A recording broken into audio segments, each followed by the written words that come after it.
In this session, we are going to look at the concept of query optimization. Okay, this is my Y. Okay, query optimization.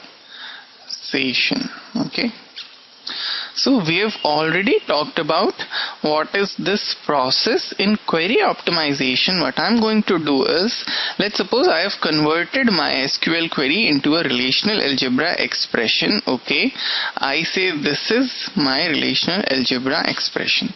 So in query optimization, what I'm going to do is, I am going to first find out all equivalent expressions of these relational algebra expression that I have found out. Okay, so I am going to find, or rather I am going to calculate all the expressions which are equivalent to this original expression. Okay, to do this we have some equivalence rules. Okay, just like we have a plus b whole square is a square plus b square plus 2ab. Okay, this is a rule, right? So if you have this expression and you need to find the answer to this expression, then you can apply values in this expression, and what answer you get over here would be equivalent to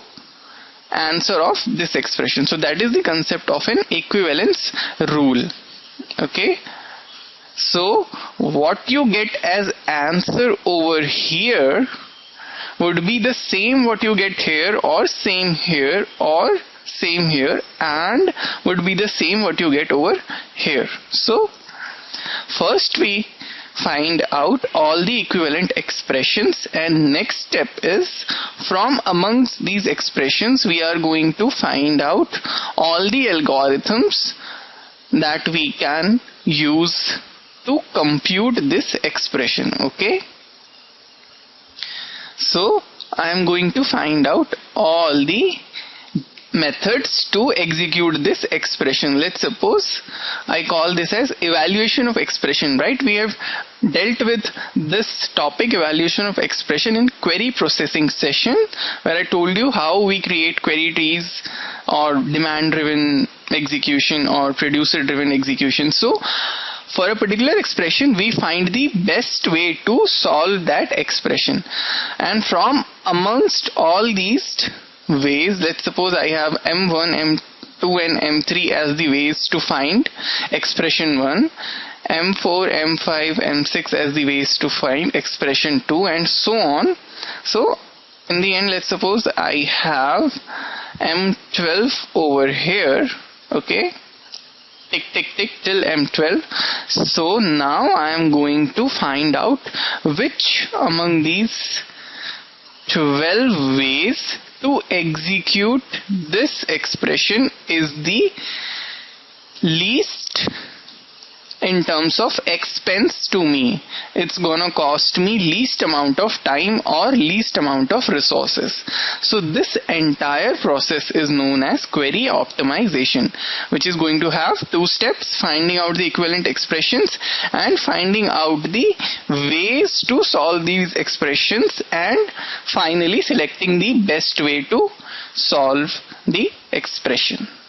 Okay, so first we are going to find out the equivalence rules, on the basis of which we transform an expression into another equivalent expression. Okay, so first let's define what is equivalence of expressions.